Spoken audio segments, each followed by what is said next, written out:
Have you ever let someone into your home and felt days later that something had quietly shifted? Not the furniture, not the walls, but something invisible, something in the air, something in the way the place felt when you walked through the door. If you have, stay with me until the end of this story, because what I'm about to tell you might put words to something you've been carrying for a long time. And if you've ever welcomed someone with open arms, only to realize much later that their intentions were never what they seemed, leave a comment below. Write, "I will protect what is mine." Helena was 46 years old and the kind of woman who believed in the dignity of simple things. She wasn't loud, wasn't flashy, didn't chase admiration. She woke up early, made her own coffee, took care of what needed to be taken care of around the house before anyone asked, and reached the end of each day with a quiet satisfaction that most people spend a lifetime searching for. She had a good marriage, a modest but well-kept home, and a sense of purpose that didn't need to announce itself. Her husband, Raphael, was the kind of man who made a house feel like a home just by being in it, present, gentle, creative. He had recently started a small business of his own from home, selling handmade goods he crafted with patience and care. The idea had been years in the making, and watching it finally take shape was one of the things that made Helena most grateful. They weren't wealthy, but they were full, and sometimes that fullness is exactly what attracts the wrong kind of attention. The house next door had been empty for nearly 4 months. Helena would glance at it sometimes on her way to the car, a quiet structure with a slightly neglected front yard and curtainless windows that gave it the look of something waiting. Then, one Saturday morning, a moving truck appeared. Helena watched from the porch with a cup of coffee as a woman in her early 50s directed the movers, pointing firmly at doorways and gesturing at corners. She was well-dressed even for a moving day, the kind of person who seemed acutely aware of how she presented herself at all times. Her name, Helena would soon learn, was Sandra. They met that first afternoon when Sandra crossed the small stretch of pavement between their two properties with the ease of someone who had done this many times before. She introduced herself with a firm handshake and a wide smile, asked a few questions about the neighborhood, the nearby shops, the general feel of the street. She was charming in a way that felt polished rather than natural. The words came too easily.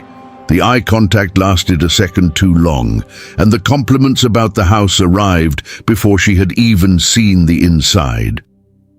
Helena was polite, as she always was, but something in her filed it away quietly. Over the following 2 weeks, Sandra made herself a familiar presence.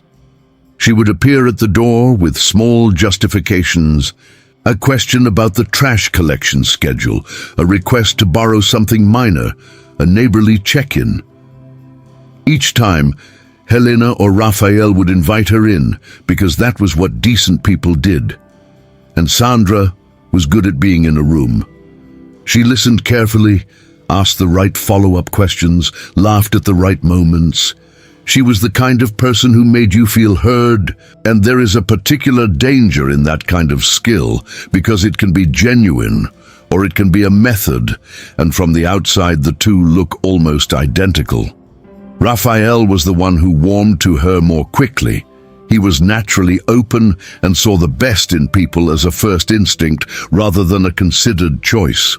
He told Sandra about the business, showed her some of his work, spoke about the plans he had for the coming months. Sandra responded with enthusiasm that seemed sincere enough. She said the right things. She smiled at the right moments. But Helena, sitting across the table and watching, noticed something she couldn't quite articulate that night, but kept returning to in the days that followed. Sandra's eyes didn't match her smile. When Raphael spoke about his dreams, when he described the things he was building, Sandra's expression shifted just slightly. Something tightened at the corners of her mouth. Something behind her eyes that wasn't warmth.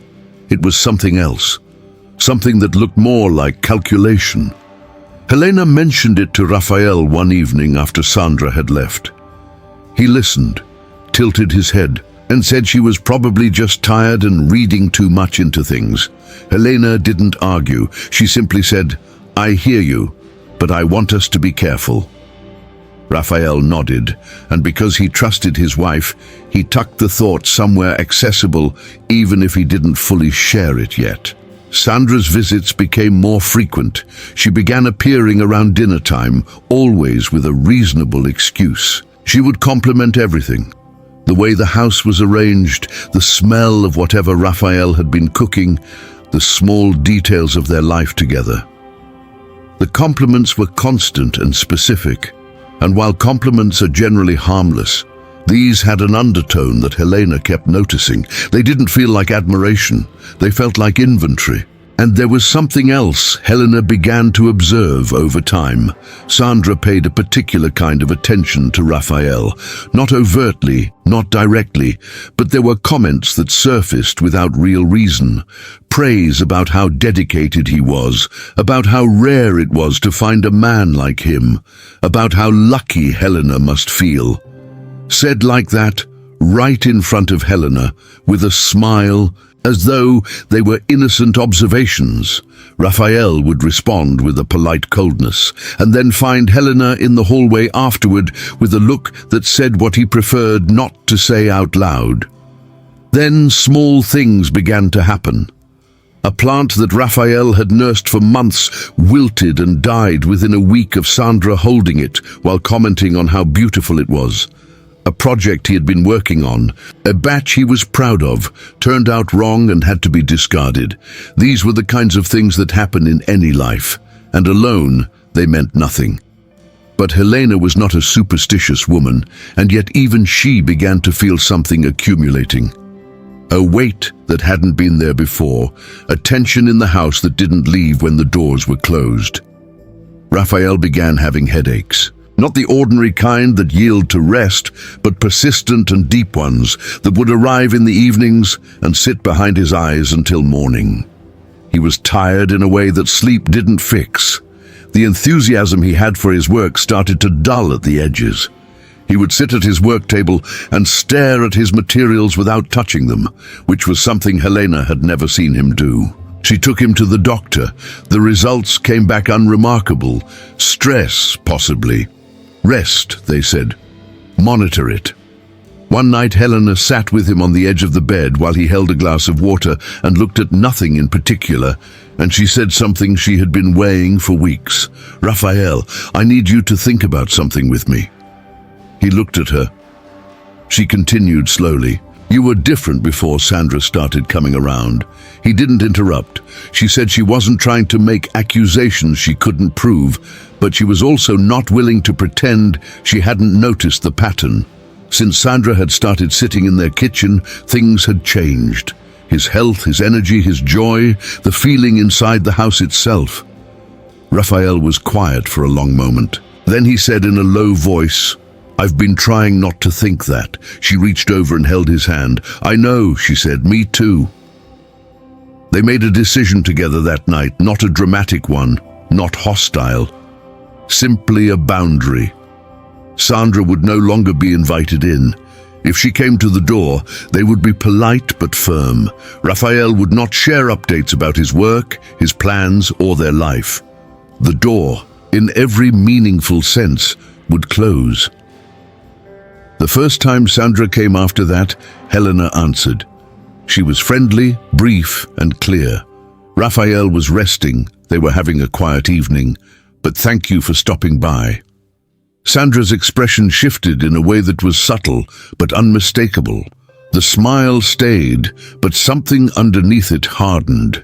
She said, "Of course, naturally, perhaps another time." Helena said yes, perhaps. She closed the door and stood in the hallway for a moment, in the quiet of her own home. And she felt something she hadn't expected to feel in that instant. She felt that she had done the right thing. Raphael didn't improve overnight. But within 2 weeks, the headaches were less frequent. Within a month, he was sleeping properly again. The projects he had abandoned started calling him back. He would go to his work table in the morning with coffee and stay there for hours. The light came back into his eyes. Helena watched it happen gradually, the way dawn works, not all at once, but unmistakably. They started doing small, deliberate things to reclaim the feeling of the house, opening every window in the morning, playing music in the afternoons, praying together in the evenings, tending to the garden. These were things they had always done, but they did them now with a different kind of intention. The intention of people who understand that a home is not just a structure. It is a living thing that can be nurtured or diminished, protected or left open to whatever comes through the door. Sandra grew cold as the distance grew. Her greetings on the street became shorter. Eventually, she stopped acknowledging them altogether. And rather than feeling guilty about this, Helena felt confirmed. Because a person with genuine goodwill, when a neighbor pulls back, responds with understanding. A person who was there for access, when the access is removed, reveals what was underneath. Several months later, Sandra moved away. Helena heard the truck on an early weekday morning and watched through the window without any particular emotion beyond a quiet relief. She made 2 cups of coffee, brought one to Raphael, and they stood together at the kitchen window watching the last of it go. That afternoon, sitting on the back porch with the late light moving across the yard, Helena found herself thinking about what the whole experience had taught her. She had never considered herself a guarded person. She believed in community, in kindness, in giving people the benefit of the doubt. She still believed in all of those things. But she understood now that generosity and discernment are not opposites. That opening your home and your heart to people is a beautiful impulse. But it is not without responsibility. Some people come to add, some people come to take, and the difference is not always visible in the first conversation or the first visit or even the first month.